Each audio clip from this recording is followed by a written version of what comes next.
Graças a Deus, estamos aqui mais uma vez para falarmos do Evangelho de Jesus. Como nós temos feito todos os sábados, a partir do momento que começou esse processo, a pandemia, nós temos feito as reuniões dessa maneira.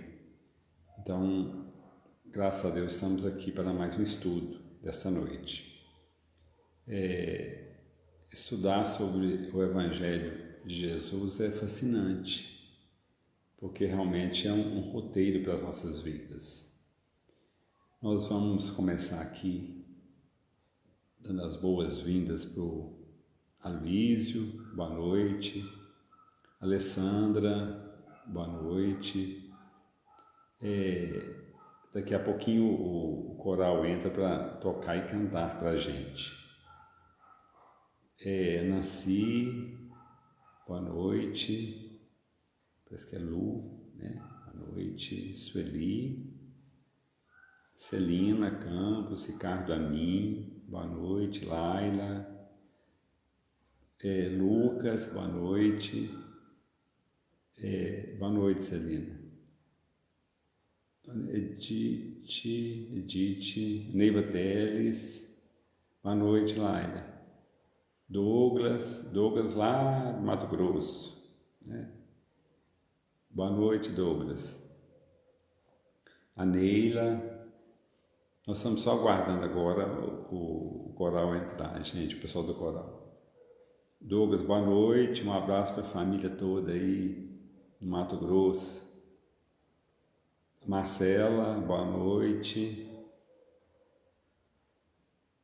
Romilda, Poliana, boa noite. Estamos aguardando só o coral solicitar aqui para eles entrarem, gente. O Douglas está dizendo saudades do núcleo. Venha cá nos visitar, Douglas. Iorda, Carolina, boa noite. Estamos aguardando o coral. A Jaina, boa noite, Jaina. Ormezinda. Juliana, Adriano, Marilena, Suzy, podem entrar que nós estamos aguardando. Gil, Roseli, Angelina, Leonora.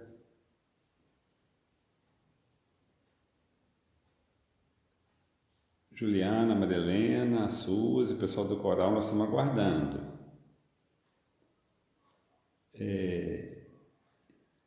José Iraci, boa noite, José Iraci. Boa noite, Olga. Georges, a Marla. Estamos só aguardando o pessoal do coral solicitar aqui para eles entrarem. A Fatinha.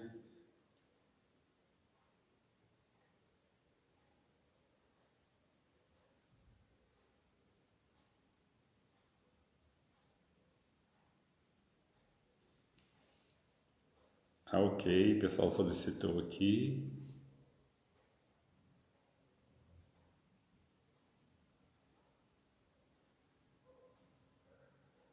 Um minutinho só, gente.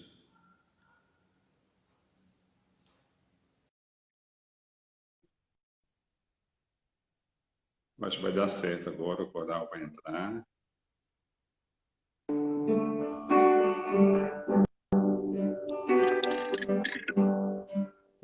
O Senhor está presente em tua vida. Ele quer que eu me sinta de esperança. Lança fora todo mal que te aprisiona.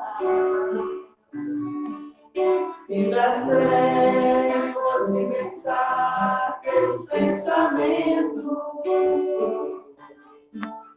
O Senhor é piedoso e compassivo. No seu zelo não te abandonará. abandonará. Muitas oportunidades chegarão a ti. No caminho certo te conduzirá. Minha luz, saia dessa escuridão. Minha luz, é Jesus quem estende a mão. Força e coragem, não desista da jornada, e a bênção do Senhor te alcançará. O Senhor caminhará sempre ao teu lado, em momento não te abandonará. Ele sabe do teu plano, do teu coração. Se cair, ele te levantará. O Senhor é piedoso e compassivo. Nos seus erros não te abandonará. Muitas oportunidades chegarão a ti.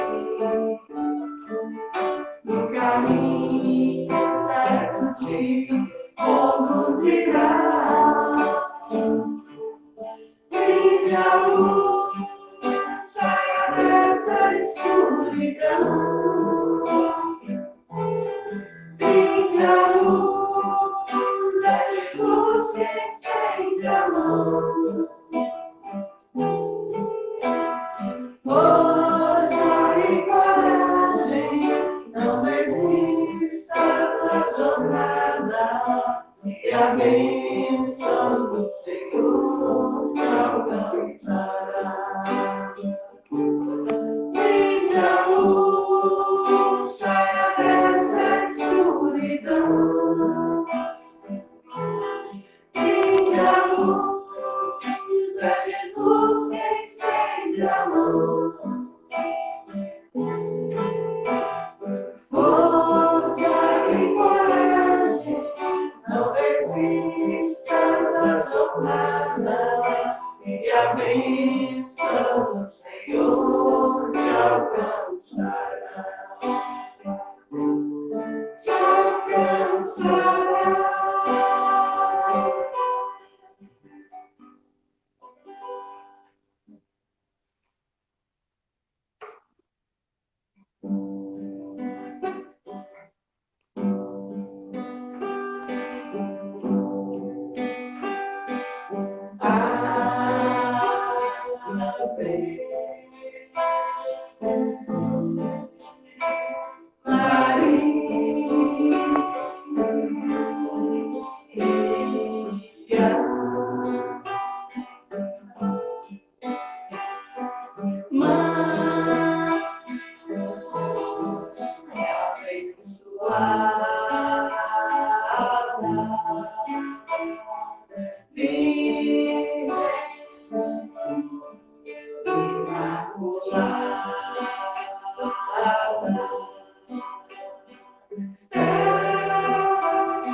Cheia de graça,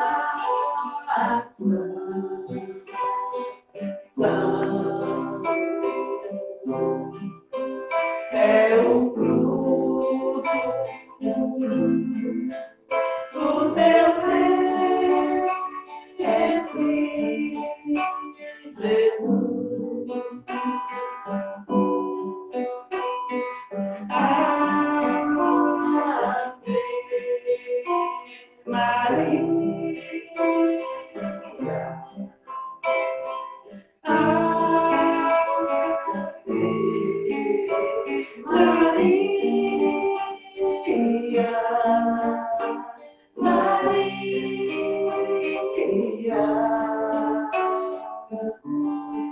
que concebeu o amor em Cristo nosso Senhor. Madre generosa, rogai por nós, os pecadores, mãe querida. Amém.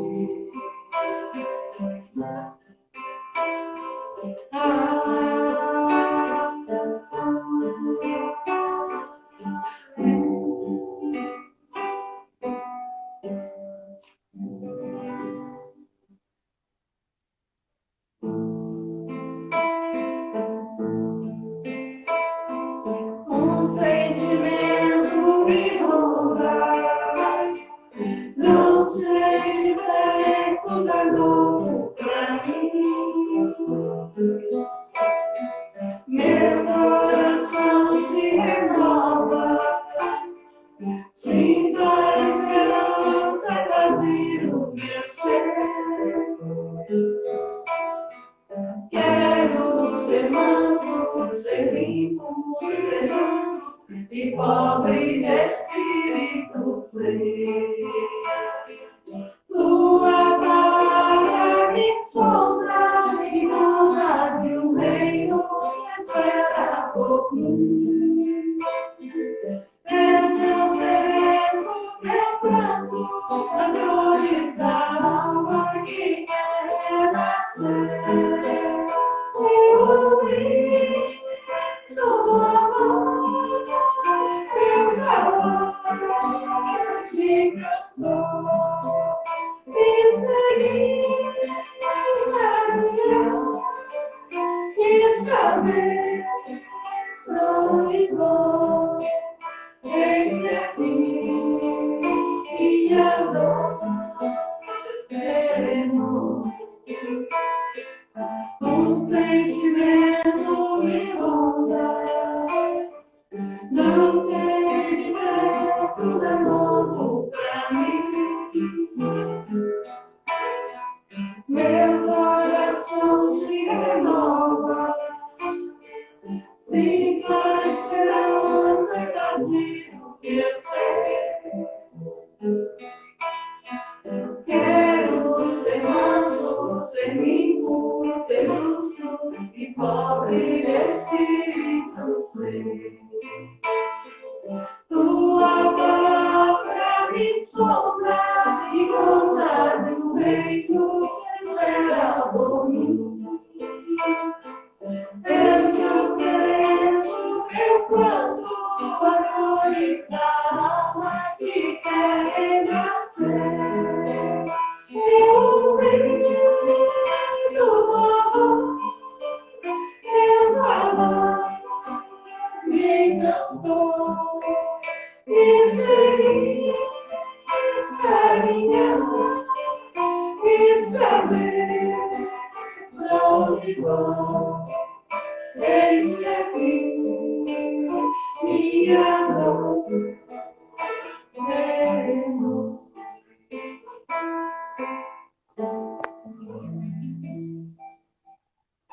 Boa noite. Adriano, Flávio, Marilena, boa noite.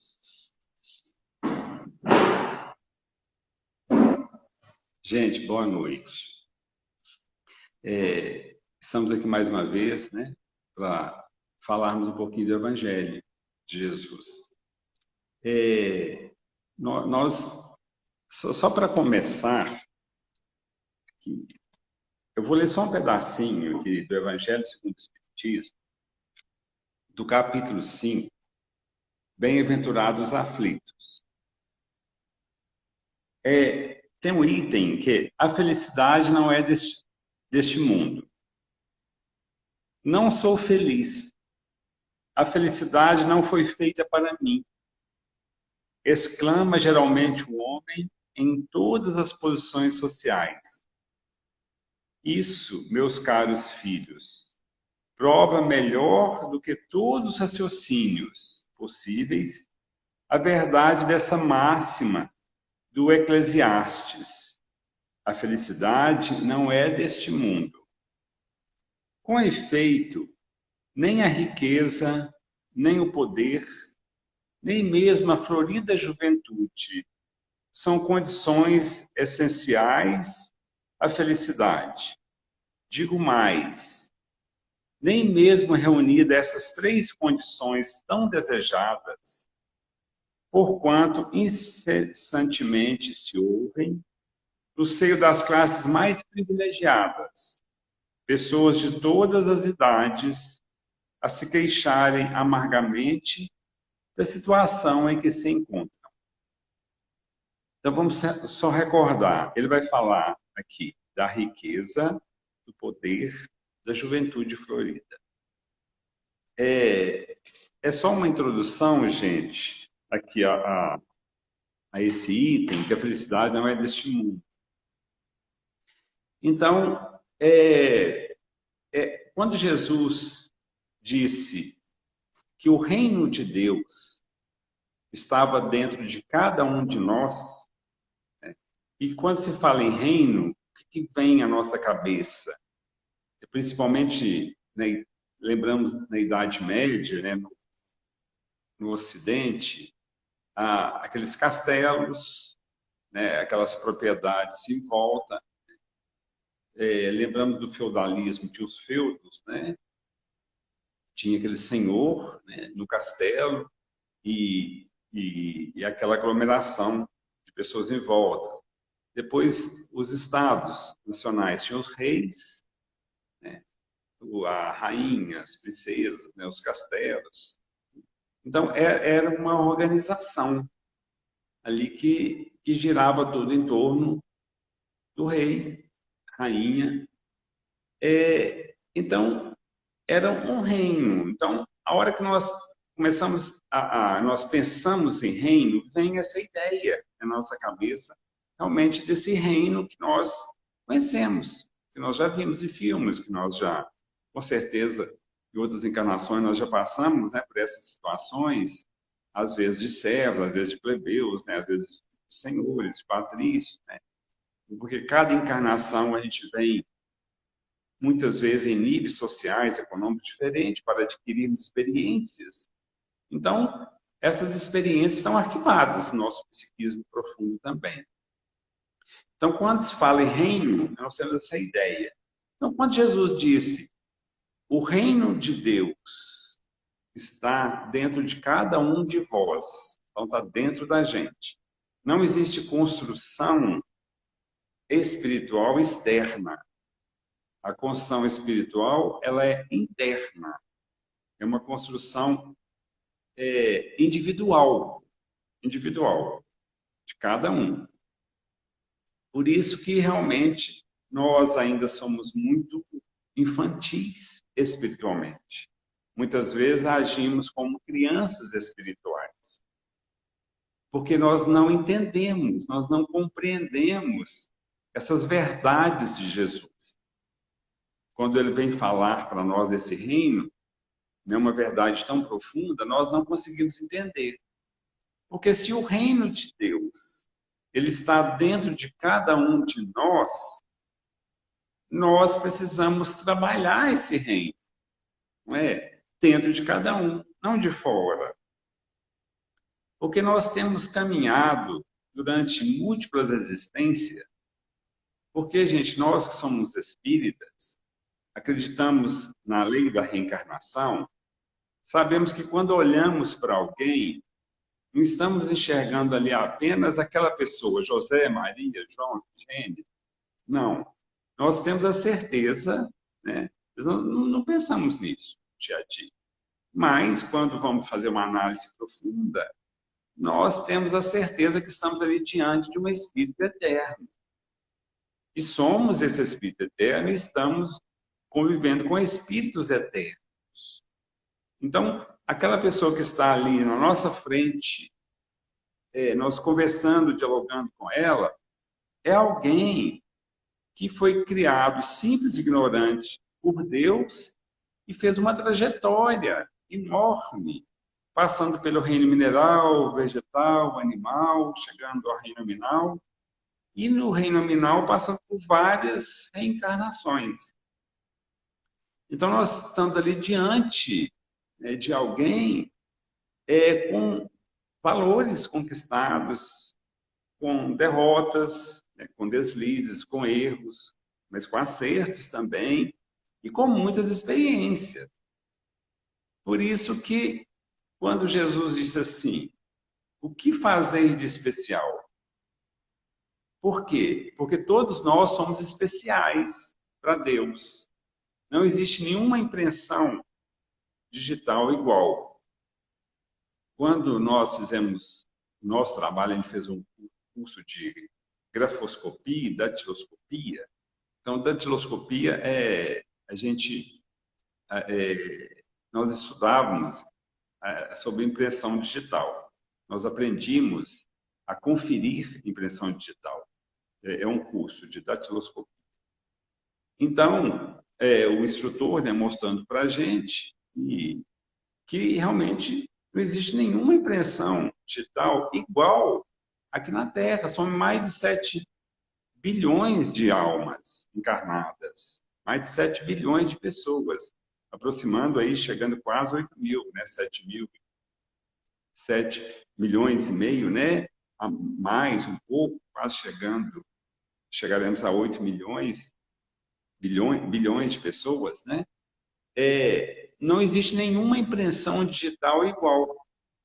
Veja bem, se não existe nenhuma impressão digital igual, né, começamos a entender, não existe nenhum espírito igual, né? Cada um tem as suas experiências, cada um tem os seus valores, cada um tem as suas percepções, as suas conquistas. Uma vez um palestrante fazendo uma abordagem em relação à evangelização infantil, achamos interessante que ele colocou, gente, quando às vezes chega uma criança na casa espírita, no centro espírita, para evangelizar, e mesmo as crianças estão sob nossa guarda, filhos, netos, sobrinhos, parentes, qualquer uma criança, os educadores têm as crianças sob a sua responsabilidade. Às vezes olhamos ali a criança de 2, 3 anos, né, aquela coisa bonitinha, fofinha, né, que dá vontade de a gente apertar, né? Ali está um espírito trazendo múltiplas experiências no seu psiquismo profundo. Não é? Então, quando chegaram para Pestalozzi e perguntaram para ele qual era o momento de começar a educar, Pestalozzi foi um grande educador na Suíça, qual o momento de começar a educar uma criança? Ele disse, no ventre materno. Emmanuel disse isso também. Então, por quê? Porque Deus, na sua bondade, na sua sabedoria, na sua grandeza, o que Ele faz conosco? Nós trazemos várias experiências, às vezes ruins, negativas. O que acontece? A gente esquece todo aquele passado momentaneamente, parcialmente, esquecemos, e recebemos um cérebro virgem para nós recomeçarmos. Veja bem a beleza de Deus. Todos nós, né, gente, às vezes lembramos de fatos, de palavras que emitimos, de ações nossas desagradáveis nessa encarnação, que nós gostaríamos de fazer diferente, ter feito diferente. Todos nós, né? Mas por que eu fiz aquilo? Por que eu falei aquilo, né? Eu magoei aquela pessoa, eu deixei de fazer aquilo, ou eu fiz aquilo que não foi legal, né? Porque a gente não arrepende das coisas boas que a gente fez, né? Pelo contrário, nós temos o prazer de lembrar das coisas boas que fizemos. Mas as coisas ruins nós gostaríamos de não ter feito, se tivéssemos a oportunidade de fazer diferente. Então, tem muitas situações nossas que nós gostaríamos de esquecer. Nós gostaríamos que não existisse aquela situação. né? Que não tivesse aquela imagem na nossa mente. Nós gostaríamos muito, mas não tem jeito, não é? Mais cedo ou mais tarde a gente está lembrando, às vezes, situações que a gente tem que dar um ressignificado, né? Um significado diferente às situações. A própria psicologia ensina isso para a gente. A hora que vem à tona uma situação difícil do passado, algo que nós fizemos, né? Uma situação difícil, ou se alguém fez conosco e nós não conseguimos perdoar, a gente dá um significado diferente, ressignificar as ações. A gente olhar com olhos diferentes. Bom, se alguém fez aquilo, aquela pessoa estava desequilibrada, aquela pessoa estava nervosa, aquela pessoa, às vezes, nem falou para nos ofender. Então, a gente passa a olhar com olhos diferentes. Nós passamos a dar um significado diferente. Isso é importante. Mas estão gravados todos os nossos atos. Tem relatos de espíritos que esteve, de pessoas que esteve prestes a desencarnar, né? Tem a EQM, experiência com as mortes, são experiências hoje da ciência, pessoas que esteve na beirinha da morte, mas não desencarnaram, e voltaram, e narraram suas experiências. Então, muitos narram que, às vezes, no momento ali, passa um filme de toda a sua existência. E relato também, principalmente na obra do André Luiz, vários espíritos que desencarnaram, relatando que naquele momento da desencarnação passa um filme de todas as suas experiências. Então, estão gravadas todas as experiências nossas. No livro Obreiros da Vida Eterna, o Padre Domênico, quando ele é socorrido, ele está no umbral durante muito tempo, ele é socorrido, e ele é socorrido por uma equipe espiritual. E tem uma pessoa, um espírito especialista, ele faz como se fosse uma hipnose, para que ele consiga voltar, né? Consiga renascer, né? Vir à tona as experiências da sua encarnação. E começa a vir, né? Aquelas experiências da sua encarnação. E ele fez muitas coisas erradas, né? Ele foi sacerdote, mas ele não cumpriu a missão bem, da forma que deveria cumprir. Então, ele falhou muito. Então, começam as reminiscências, né? Começa a vir à tona as lembranças de todas as experiências dele. Ele fala assim, nossa, mas eu não imaginava que a gente ficava gravado, que a gente lembrava. E tem determinado momento que ele até usa a expressão assim, Deus me descobriu, né? Deus me descobriu. Essa é a expressão que ele usa, Deus me descobriu.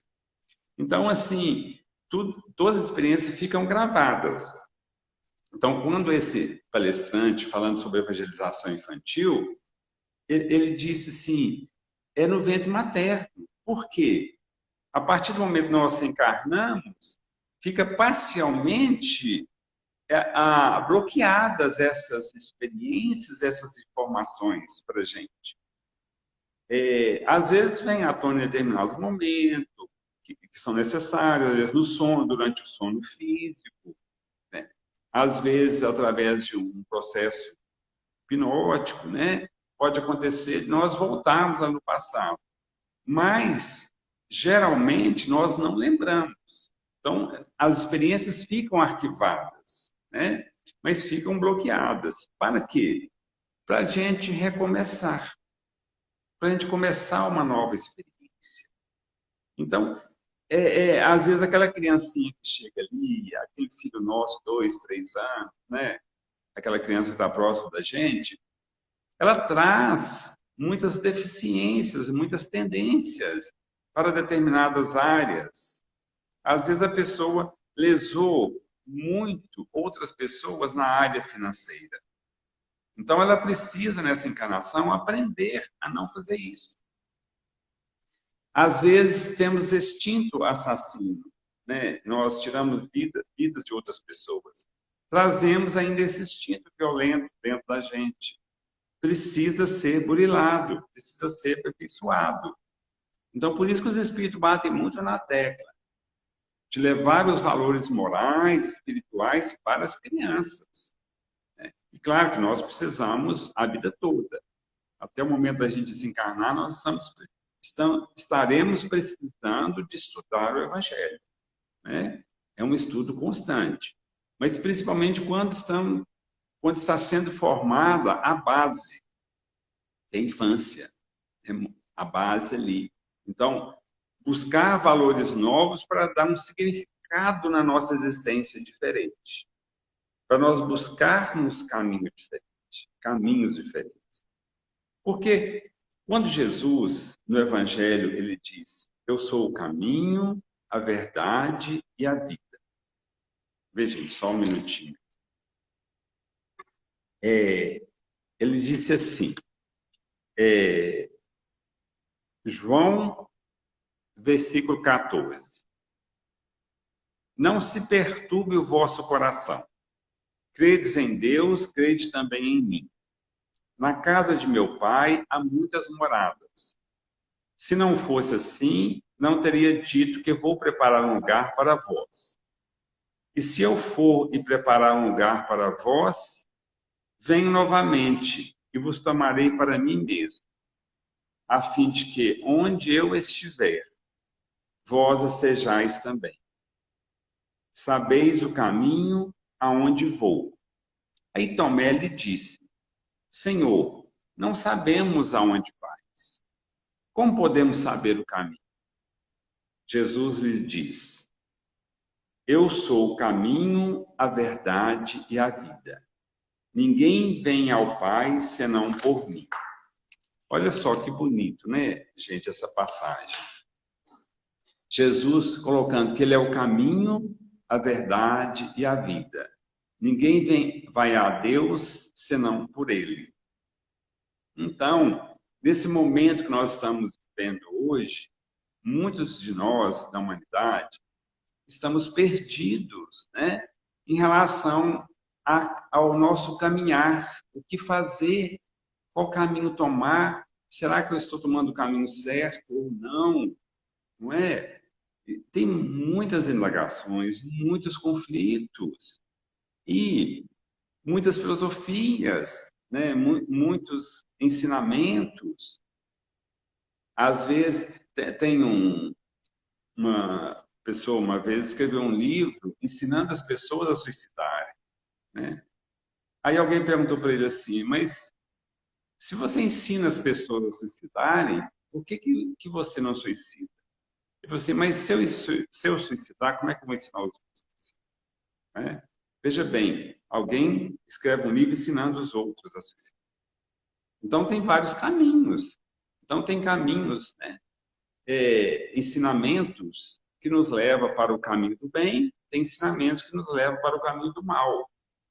Então, nós sabemos discernir qual caminho tomar. Então, quando temos dúvida, Jesus disse, eu sou o caminho. Eu sou o caminho. Porque a mediunidade do Chico Xavier foi muito cristalina, gente, muito cristalina. E o Chico, ele coroou a mediunidade dele com exemplo de pessoa, de cristão, né, de cidadão, de pessoa honesta, de pessoa nobre. Ele coroou, né, a sua missão com exemplo, porque se o Chico tivesse escrito, né, tantos livros e tivesse vivido de uma forma totalmente desregrada, desequilibrada, a gente não confiaria naquela obra. Então, muitas pessoas não são espíritas, mas acreditavam, né, e acreditavam, né, na pessoa do Chico Xavier. Eu convivi com uma família em Belo Horizonte, eu trabalhava com uma senhora na Caixa e o marido dela, nós éramos amigos. E uma vez eu emprestei um livro do Chico Xavier para ele, um livro de perguntas e respostas. Ele terminou de ler o livro, me entregou e disse assim, realmente eu não sou espírita, eu não acredito na doutrina, eu não sou espírita, mas eu fiquei impressionado com a pessoa Chico Xavier respondendo essas perguntas. Eu fiquei impressionado, foi a resposta que ele me deu, né? Eu fiquei impressionado desse homem, dessa pessoa que está por trás aí, Chico Xavier. Interessante que depois essa colega foi para o Rio Grande do Sul, mudou para lá, a família foi, né? Todo mundo foi, a família foi. Depois, alguns anos depois, essa colega me escreveu dizendo que o marido dela tinha se tornado espírita, né? Cada um tem o seu tempo, né, gente? O importante também não é ser espírita, ser católico, ser evangélico, né? Ser budista. O importante é nós estarmos, nos encontrarmos naquele caminho que nós sentimos bem. Então, essa mediunidade cristalina do Chico, né? Esse exemplo superior do Chico, né? Ele vem falar de Jesus de uma forma tão carinhosa, mas tão certeira. Então, a gente, assim, quando ele falava de Jesus, nós sentíamos realmente aquela convicção, né? E a obra que foi passada por ele tem os romances históricos.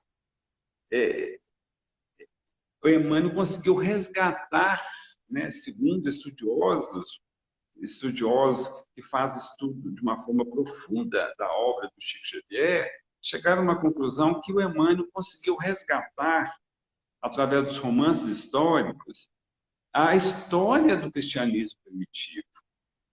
Então, essa interação, essa ligação, essa afinidade com o pensamento do Cristo, tanto do Chico quanto do Emmanuel, muito grande.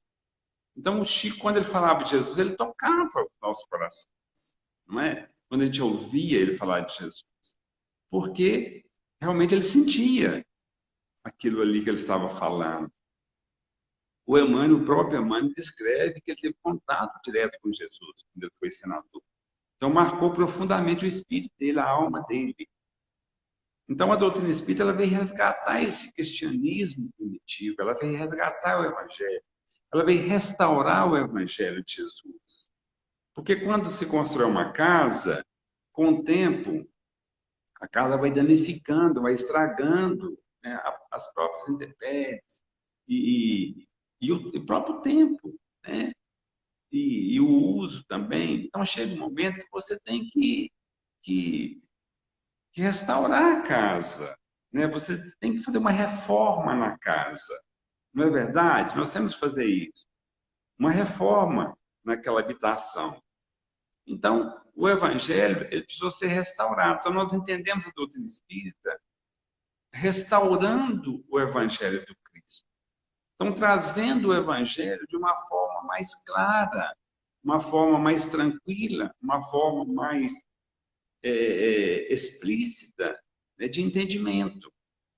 Então, nós passamos a não estudar um Jesus lá da Galiléia, da Palestina, aquele Jesus que viveu lá, aquele Jesus que multiplicou os pães e os peixes, como um personagem da história.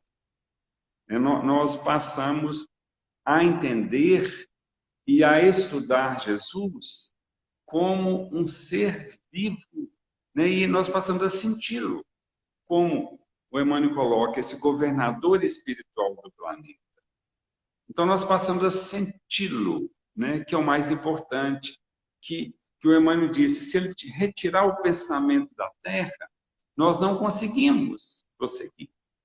Então, tamanha ligação de Jesus conosco, né? Ele está vibrando constantemente para todos nós, para todos nós. A gente sempre comenta, quando eu morava em Belo Horizonte, eu mudei várias vezes, assim, de república, de pensão, e sempre minha mãe dizia assim, quando eu mudava, eu quero ir lá para ver onde você está morando, nas minhas orações, eu mentalizar você, eu pensar onde você está. O que é um pensamento de mãe, né? não abandonam os filhos hora nenhuma. E também os espíritos mostram que as mães desencarnam e continuam nos ajudando, continuam nos acompanhando. Na quarta-feira, nós estávamos até estudando, a mãe desencarnada pedindo socorro aos espíritos mais elevados para ajudar a filha num processo difícil que a filha está passando. Então, mãe não desampara o filho de forma nenhuma, nem à distância, nem no plano espiritual. Então, às vezes, quando eu lembro disso, a gente começa a entender um pouquinho o pensamento de Jesus. Se a Terra foi construída há 4,5 bilhões de anos atrás, isso a ciência bem para ter para gente, Jesus já era um espírito puro, um espírito perfeito, um espírito puro. Então, de lá para cá, ele continua evoluindo, porque ele diz que meu pai trabalha e eu também trabalho. Então, ele quer mostrar para a gente que ele está em processo de evolução também, né? Então, esse espírito, aí nós começamos a entender. Se uma mãe quer saber onde que o filho está para rezar e pensar nele lá, quer dizer, ela tem aquela certeza que a energia, o pensamento dela vai proteger o filho. Então, Jesus, na sua grandeza, com o pensamento dele, ele protege toda a terra. Ele protege todos nós. Então, nós não estamos desamparados. O Emmanuel fala isso. Se ele retirar o pensamento da terra, nós não conseguiremos prosseguir nossa caminhada. Olha só. Então, gente, a doutrina espírita vem trazer esse Jesus vivo, esse Jesus, não é Jesus crucificado, Jesus longe da gente, não é esse Jesus em sofrimento, Jesus com coroa de espinhos, não. Vem trazer um Jesus vivo, um Jesus que vibra conosco, né, nas nossas vitórias, chora nas nossas derrotas, né, nos nossos deslizes. Então, tem toda uma organização espiritual para todos nós. Cada um de nós temos uma missão aqui na Terra. Cada um de nós viemos aqui resolver situações, resolver problemas, né? Viemos para evoluir intelectualmente também. Viemos para evoluir intelectualmente. Mas, mais do que nunca, viemos para resolver os nossos problemas de sentimento, os nossos problemas interiores. É o objetivo maior da nossa encarnação. É nós reajustarmos com a nossa essência espiritual, nós encontrarmos com a nossa essência divina, com a nossa essência espiritual. No livro Ave Cristo, Quinto Varro, o tema central gira em torno de Quinto Varro e Tassiano, dois espíritos, um pai tentando ajudar um filho. Tem muitas situações ali, né? Tem muitos dramas, tal, mas o tema central é este. Então, o Quinto Varro, ele poderia ir para as esferas mais elevadas, mas ele pede para reencarnar, para ajudar aquele espírito que estava nas trevas interiores. E os espíritos disseram assim, mas você não precisa, você pode subir espiritualmente. Não, mas eu quero reencarnar. Eu quero ajudar aquele espírito. Porque almas que se amam, pode passar o tempo, pode ter um espaço longo, mas não se esquecem, jamais. Porque quando nós criamos uma conexão de amor, não se desfaz mais, jamais. Pode passar uma, duas, três encarnações, né?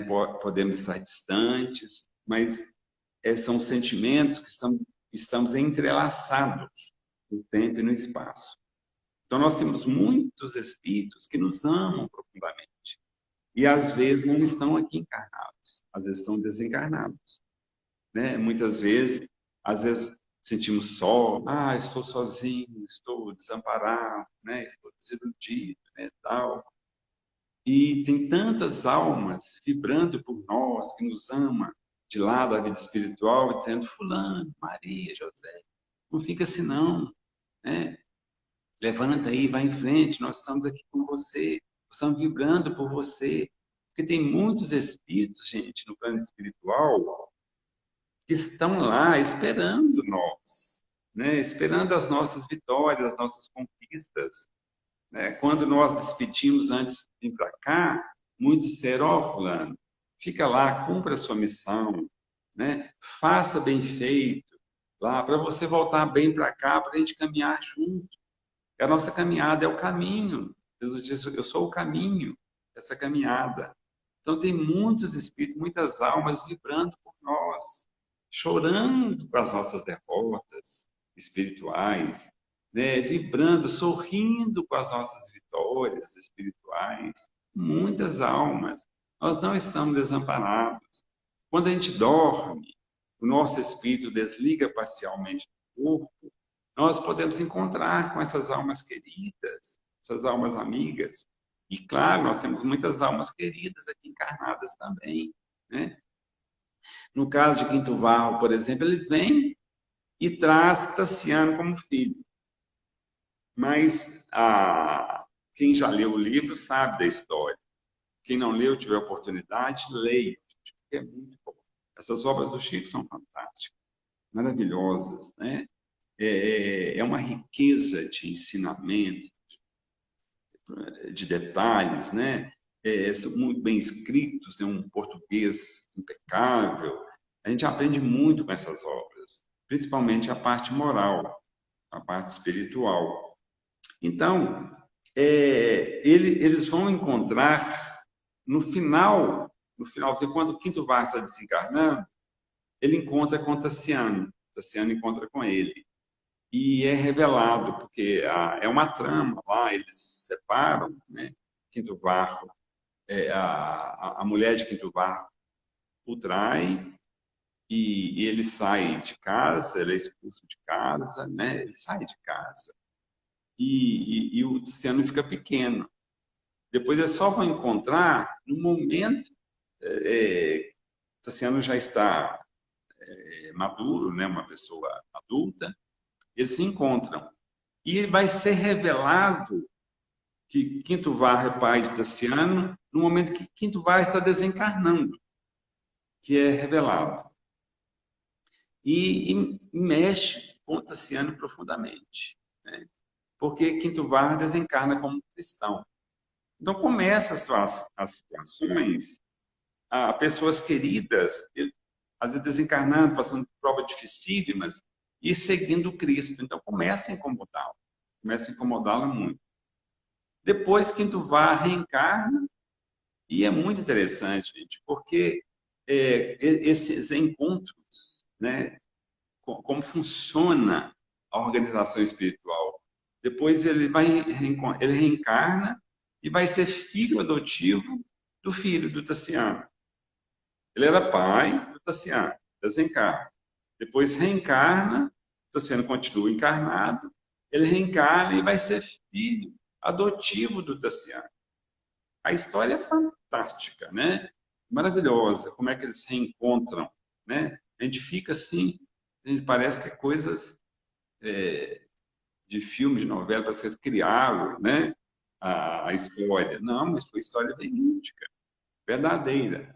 Então eles se encontram. E no finalzinho da existência desencarnam os dois juntos, né? Naquela época, a perseguição aos cristãos. Ele não era cristão, mas desencarna junto. O filho veio com o nome de Quinto Celso, que era do Quinto Varro, já era cristão. Eles desencarnam junto. Ele consegue, no final, que eles estavam desencarnando naquele suplício, né? Naquele martírio, ele disse: eu sou cristão. Aí Quinto Varro desencarna, né, ali e feliz com ele mesmo, né, com a sua consciência, com o seu coração, disse: eu cumpri a minha missão. E pega aquela pérola, né, o filho querido, né, aquela joia, seu coração abraça e parte para as esferas mais elevadas. Isso ela havia pedido 100 anos para ajudar esse espírito. Veja bem como é que os nossos corações às vezes são duros, né? Os nossos corações são frios. 100 anos para ajudar, para transformar, para tocar o coração de um espírito.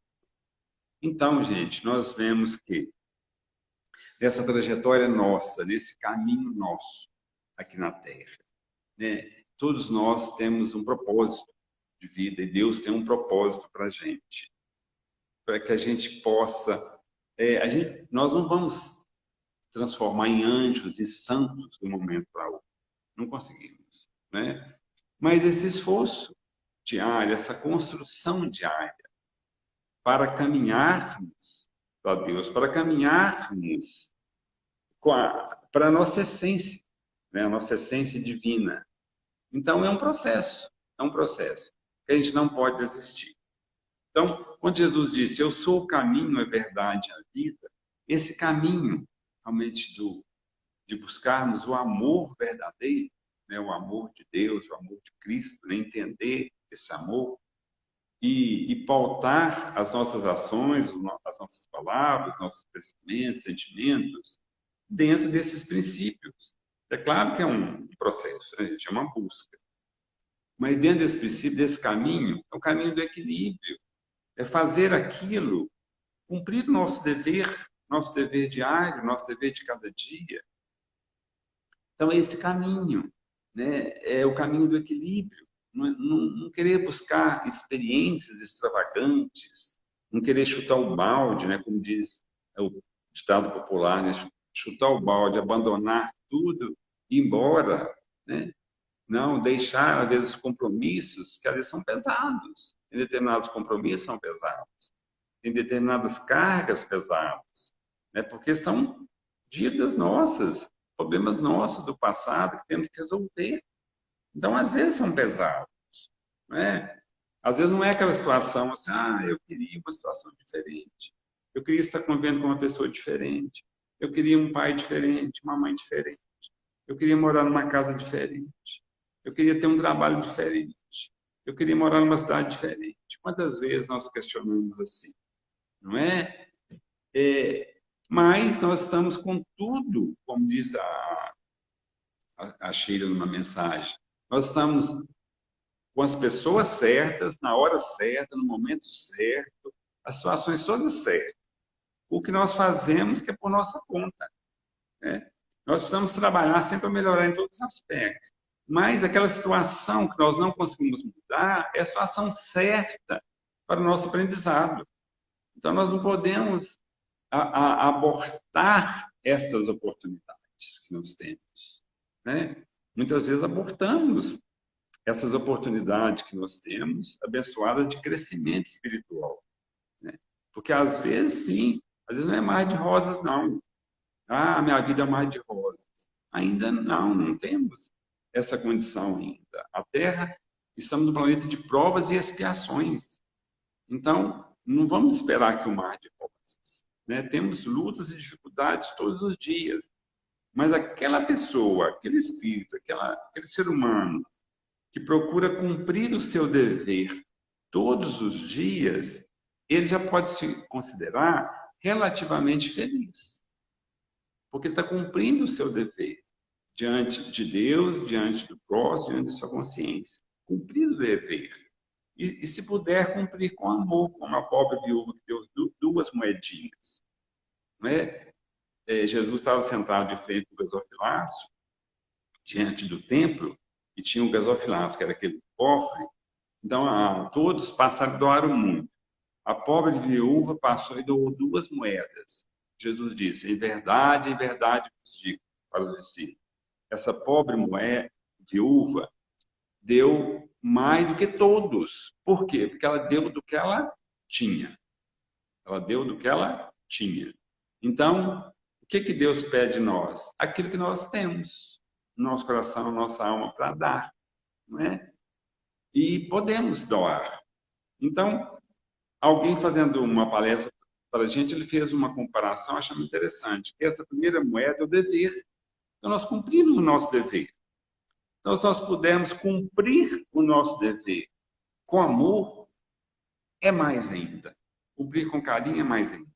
Sem revolta, sem lástima, né? Sem reclamações. Fazer a nossa parte. Porque Deus está esperando o melhor de nós. Gente, nós vamos, então, partir para o final. Estamos agradecendo o compartilhamento, a presença de todos, né? virtual, mas estamos juntos em sentimentos. E desejamos um bom final de semana, uma boa noite para todos que estão nos ouvindo. Só antes de terminar, eu queria ler aqui um poema escrito por uma pessoa lá de Uberlândia, um artista,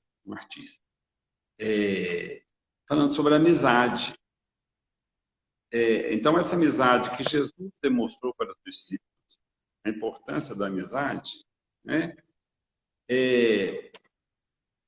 É uma música poética. Vejamos.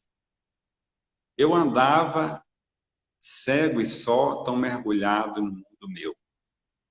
Tu me abriste os olhos para a vida e em tudo eu vejo Deus. Deus no olhar agradecido do homem faminto que ajudei. No pequeno órfão que chamou-me pai quando eu abracei. Agora é hora de agradecer. Tantas coisas lindas que eu vi e aprendi com você. Hoje o sol brilhou mais forte. Mais forte é o amor pela vida. Sinto a brisa que passando vai cantando paz e alegria. Mesmo quando a noite chega, envolvendo a alma de dor. Sei que as estrelas brilham me falando, Deus é amor. Agora é hora de agradecer. Tantas coisas lindas que eu vi e aprendi com você. Com você, fui encontrar a flor que estava tão esquecida. A flor de uma amizade que me fez encontrar a vida. Sei que a flor dessa amizade há de florescer para sempre, pois a gratidão é flor que nasce e vive eternamente. Agora é hora de agradecer. Tantas coisas lindas que eu vi e aprendi com você. Gente, bom final de semana.